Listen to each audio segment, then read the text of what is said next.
Estamos vendo um projetor cinematográfico de 35 milímetros. Isso quer dizer que ele reproduzia filmes com 3,5 centímetros, ou seja, 35 milímetros de largura. Era o filme utilizado para cinema, que tem 24 quadrinhos deste, chamado fotograma, por segundo. Então isso aqui é 1 segundo de filme que eu estou segurando. Essa faixa azul aqui, com 2 riscos brancos, é a trilha sonora, é a gravação do som. Quando foi implantado em 1930, 32, 33, foi o sistema Movietone. Muito bem. O projetor 35 milímetros, ele tem este dispositivo que nós chamamos de lanterna. Aqui nós temos a lanterna, é o dispositivo que ilumina a tela. E a tela era iluminada por estes 2 eletrodos de carvão. Aqui nós temos o carvão positivo e este, o negativo. Quando você aproximava com esses, deixa eu passar para cá. Quando você aproximava um do outro e encostava, o que acontecia? Formava-se um arco elétrico, vulgarmente chamado arco voltaico, de uma intensidade luminosa extrema, semelhante à da solda elétrica. Ao acender essa chama, essa luz muito intensa reflete nesse espelho, que é um espelho elíptico. A elipse é uma figura geométrica que contém 2 focos. O primeiro foco está a chama do carvão, a luz fortíssima. E o segundo foco é onde está passando o filme. Então, todos os raios de luz refletem no espelho e o espelho converge para este quadrinho aqui. Desse quadrinho passa pela lente objetiva, que vai fazer a projeção na tela a 25 metros de distância. A 25 metros. Esse sistema de arco voltaico ou arco elétrico era feito por uma corrente elétrica contínua. Quer dizer, não podia ser corrente alternada. Por quê? Não poderia piscar 60 vezes por segundo. Ela tinha que ser contínua, para não atrapalhar a projeção. Então tinha que ter um transformador e um retificador de corrente para rebaixar a eletricidade para 36 volts e aumentar a amperagem para 70 amperes e transformar em corrente contínua para fazer o arco voltaico. E assim funcionava essa lanterna. Essa lanterna era chamada de lanterna automática. Por que automática? Porque com a queima do carvão, o carvão vai diminuindo de tamanho. Ele é longo e ele vai diminuindo de tamanho, conforme ele vai queimando. Logo, era preciso um dispositivo automático que aproximasse o carvão. E aqui nós temos esse pequeno motor que funciona paralelo com a energia do carvão que girando ele vai aproximando. A cada volta ele faz isso e ele vai virando isso aqui e vai aproximando o carvão. Tanto este como o positivo, que tem um eixo que vem até aqui e que vai aproximando também. Então os dois vão sendo aproximados à medida que são queimados. Por isso que esta é uma lanterna chamada automática. Outro ponto interessante é que a chama do carvão tinha que ficar no foco do espelho.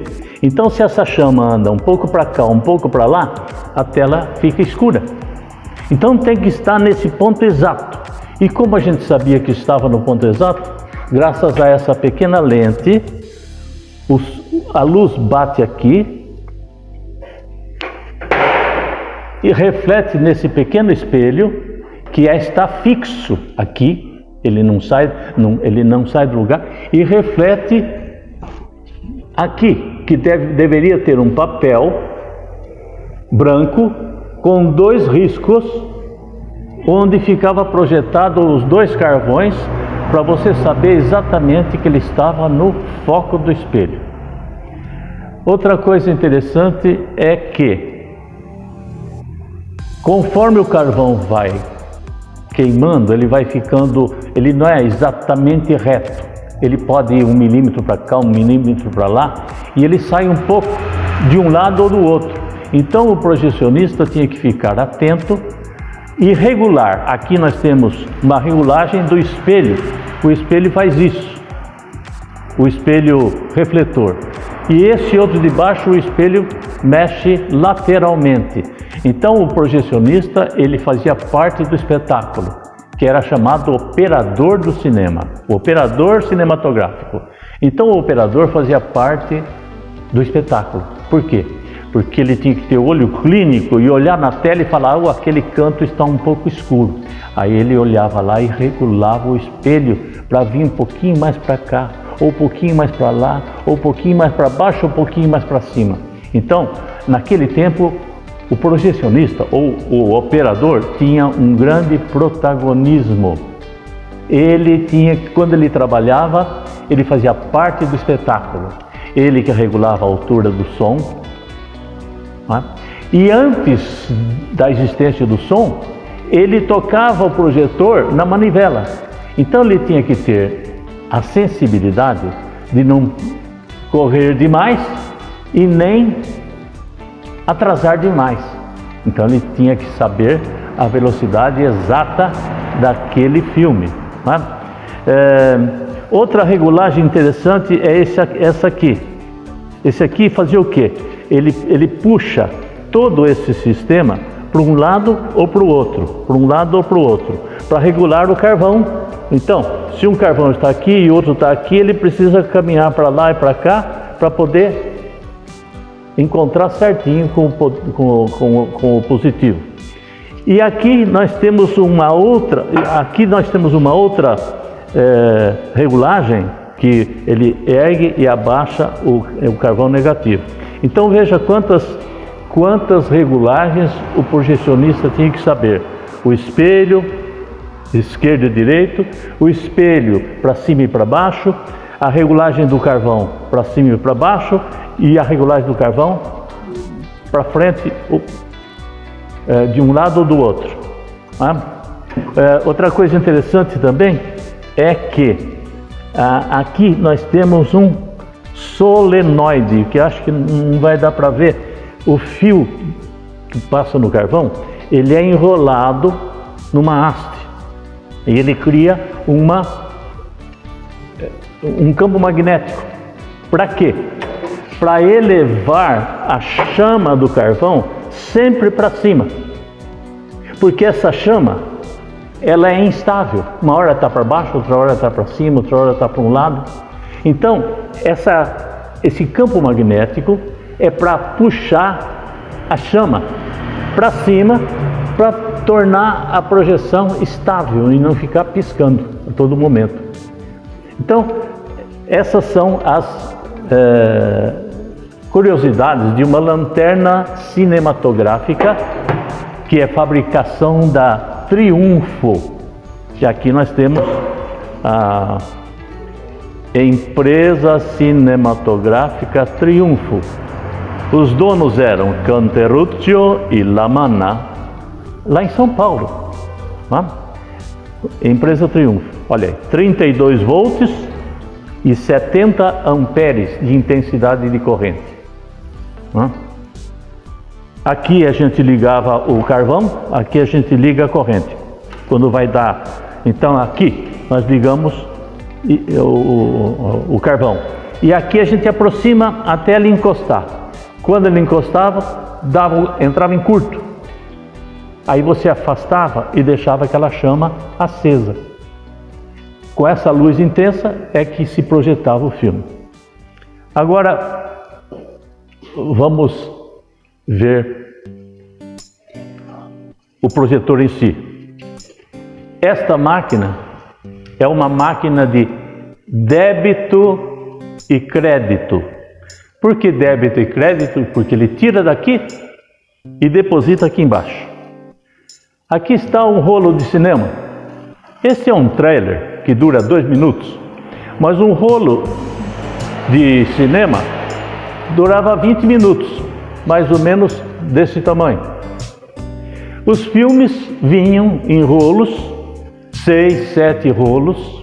No começo os rolos eram chamados de partes, 6 partes, 8 partes, ou então chamados também de atos, principalmente nos anos 20, dizia-se, quando queria se referir à duração do espetáculo, eles não diziam 2 horas, eles diziam em 8 partes, ou em 8 atos, um filme em 8 atos, quer dizer, de longa duração.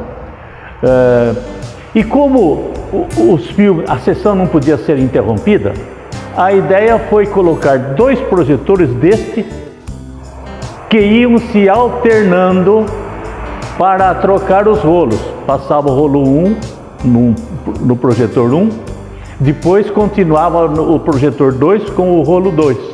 Aí voltava no rolo 3, 4, 5, 6, 7 e assim terminava a sessão cinematográfica.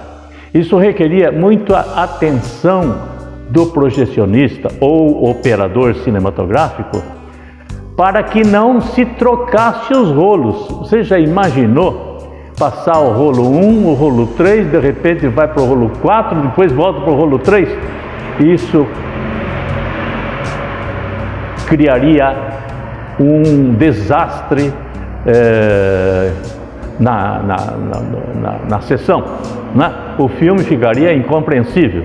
Isso certamente ocorreu algumas vezes, mas não sempre. Algumas vezes pode ter ocorrido.